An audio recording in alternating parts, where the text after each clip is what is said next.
What is up, guys? This is Clem from Sports Analytics 24/7, and I'm here today to help you with your NFL draft bets. Draft's coming up on Thursday, and with this crazy time right now during the COVID-19, there's not a lot of sports going on, and we like action, so we're going to help you with drafts, and hopefully you can make some money on it. Starting out, we're going to start with draft spots. So this will be the over/under of where a person is selected. Starting off, we're going to start with C.J. Henderson. We took him under 16.5. The reason why we took him, we had been hearing all along that he was a consensus top 10 player, so we saw great value at 16.5. And he's actually, at most books, he's either really juiced up at 16.5 or he has moved to anywhere from 12.5 to 14. The lowest I would recommend taking C.J. Henderson is 13.5. Just because after 13, there aren't really any cornerback needy teams. So if you have it available above 13.5, I would still recommend taking it.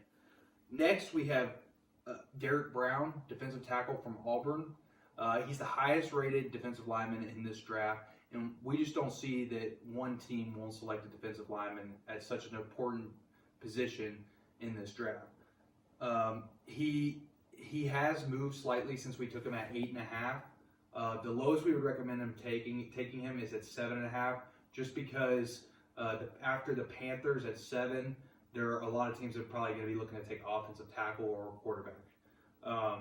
So 7.5 would be the lowest. But when we took him on April 13th, he was at 8.5.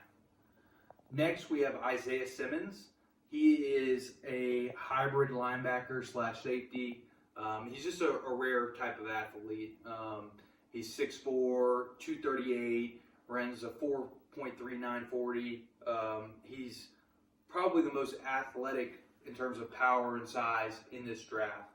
And we took the under 6.5 on him just because he is probably the rarest athlete in this draft. Wouldn't recommend taking him any lower than 6.5. Most books still have him right at 6.5, so I would recommend taking him there. The most likely spot we see for him is 4 with the New York Giants. But, obviously there could be draft trades and whatnot, so we recommend staying at the 6.5. Next, we have Jalen Hurts. We took under 62.5. Since we have taken that on April 13th, the line has moved pretty drastically. A lot of places it's all the way to 54.5. The lowest we would recommend taking Jalen is 56.5. He's got a lot of buzz right now. I'm even hearing that he could possibly go first round.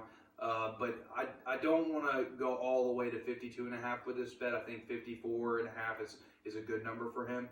But expect Jalen to definitely go sometime in the second round. Next, we have Andrew Thomas, offensive tackle from Georgia. We took over 10.5. When we took this bet on April 13th, he was the fourth. He had the fourth highest odds to go first as an offensive lineman. So there was 3 other guys ahead of him that could go first offensive lineman. That being said, since Becton from Louisville failed a drug test, and he has since moved up in higher odds. He's projected to go later now. So right now, we're going to stick at the 10.5 for Thomas. We don't want to go any lower than that for him. So he's kind of a questionable pick now after the Becton news. So wouldn't recommend taking him as strong as the other ones, but we still believe the 10.5 is a good number. After that, we've got a few props. We took Henry Ruggs as the first wide receiver taken at plus 250. Reason we took Ruggs is we believe that he is the best wide receiver in this class due to his ability after the catch. He has a skill set unlike the other top wide receivers like CeeDee Lamb and Judy. This is the deepest wide receiver class that we've seen in some time, but just that ability after the catch with Ruggs is what we think takes him over the top, and he'll be the first wide receiver taken. So if you can get it at plus 250 or higher, definitely recommend pulling the trigger on that one. We think Ruggs is going high. After that, we took another prop, DeAndre Swift, being the first running back taken at minus 200. From what we've heard from scouts and rumors from GMs is that pretty much every team has him as the highest rated running back on their board. He's the best pass catching back, and he's an elite runner in between the tackles. We believe Swift is head and shoulders the best running back in this draft.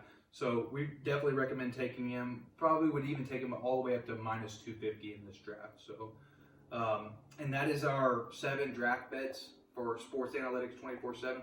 We hope you guys can take this information and use it for your own. And, hopefully you guys make some money this draft. We're just excited to get some action without sports right now. So happy draft to you guys on Thursday, and best of luck. See you guys.